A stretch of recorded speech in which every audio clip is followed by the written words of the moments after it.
नमस्कार दर्शकों, हमारे कार्यक्रम में आपका स्वागत है। इस समय श्रावण मास चल रहा है और श्रावण मास के इस पवित्र माह में द्वादश ज्योतिर्लिंगों का दर्शन करना अत्यंत शुभ और लाभकारी माना गया है।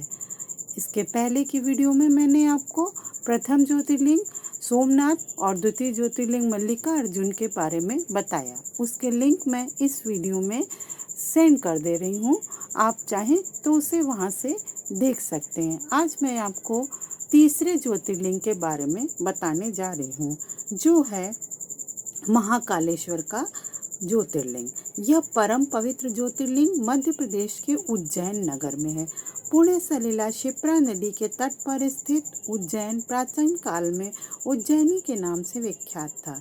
इसे अवंतिकापुरी भी कहते थे। यह भारत की परम पवित्र सप्तपुरियों में से एक है। महाभारत, शिव पुराण एवं स्कंद पुराण में महाकाल ज्योतिर्लिंग की महिमा का पूरे विस्तार के साथ वर्णन किया गया है। इस ज्योतिर्लिंग के दर्शन करने से मनुष्य के सभी तरह के पाप धुल जाते हैं और सभी मनोकामनाएं पूरी होती हैं। इस ज्योतिर्लिंग की कथा पुराणों में इस प्रकार वर्णित है।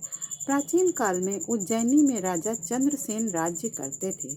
वह परम शिव भक्त थे। एक दिन श्रीकर नामक एक 5 वर्ष का गोप बालक अपनी माँ के साथ उधर से गुजर रहा था। राजा का शिव पूजन देखकर उसे बहुत विस्मय और कौतूहल हुआ। वह स्वयं उसी प्रकार की सामग्रियों से शिव पूजन करने के लिए लालायित हो उठा।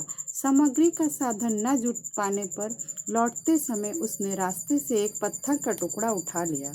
घर आकर उसी पत्थर को शिव रूप में स्थापित कर पुष्प, चंदन आदि से परम श्रद्धापूर्वक उसकी पूजा करने लगा।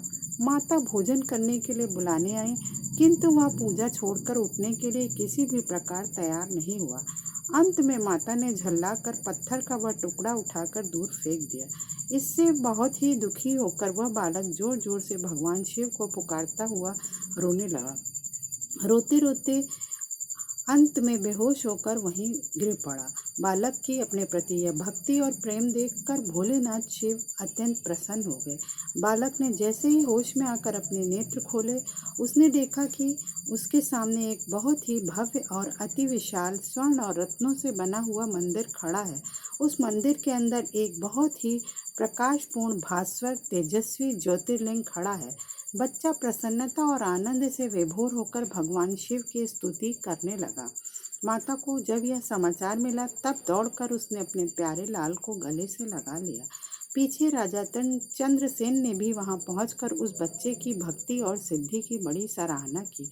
धीरे धीरे वहां बड़ी भीड़ जुट गई।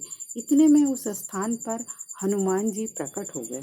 उन्होंने कहा, मनुष्यों, भगवान शंकर शीघ्र फल देने वाले देवताओं में सर्वप्रथम है। इस बालक की भक्ति से प्रसन्न होकर उन्होंने इसे ऐसा फल प्रदान किया है जो बड़े बड़े ऋषि मुनि करोड़ों जन्मों की तपस्या से भी प्राप्त नहीं कर पाते। इस गोप बालक की 8वीं पीढ़ी में धर्मात्मा नंद गोप का जन्म होगा। द्वापर युग में भगवान विष्णु कृष्णावतार लेकर उनके यहाँ तरह तरह की बाल लीलाएं करेंगे। हनुमान जी इतना कहकर अंतर्ध्यान हो गए। उस स्थान पर नियम से भगवान शिव की आराधना करते हुए अंत में श्री गोप और राजा चंद्रसेन शिव धाम को चले गए। इस ज्योतिर्लिंग के विषय में एक दूसरी कथा इस प्रकार कही जाती है। किसी समय अवंतिकापुरी में वेद पाठी तपोनिष्ठ एक अत्यंत तेजस्वी ब्राह्मण रहते थे। एक दिन दूषण नामक एक अत्याचारी असुर उनकी तपस्या में विघ्न डालने के लिए वहां आया। ब्रह्मा जी से वर प्राप्त कर वह बहुत शक्तिशाली हो गया था। उसके अत्याचारों से चारों ओर त्राही त्राही मची हुई थी। ब्राह्मण को कष्ट में पड़ा हुआ देखकर प्राणी मात्र का कल्याण करने वाले भगवान शंकर वहां प्रकट हो गए। उन्होंने एक हुंकार मात्र से उस दारुण अत्याचारी दानव को वहीं जलाकर भस्म कर दिया। भगवान वहाँ हुंकार से प्रकट हुए, इसीलिए उनका नाम महाकाल पड़ा। इसलिए परम पवित्र ज्योतिर्लिंग को महाकाल के नाम से जाना जाता है। कहा जाता है कि तब से ही महाकाल उज्जैनी में स्वयं विराजमान है। हमारे प्राचीन ग्रंथों में महाकाल की असीम महिमा का वर्णन मिलता है। महाकाल साक्षात राजाधिराज देवता माने गए हैं। महाशिवरात्रि के दिन समूचा शहर शिवमय हो जाता है। चारों ओर बस शिव जी का ही गुंजन सुनाई देता है।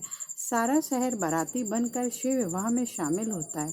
अगले दिन अमावस्या को सहरे के अत्यंत आकर्षक दर्शन होते हैं। नैनाभिराम साज सज्जा के बीच एक उत्सव धूमधाम से संपन्न होता है।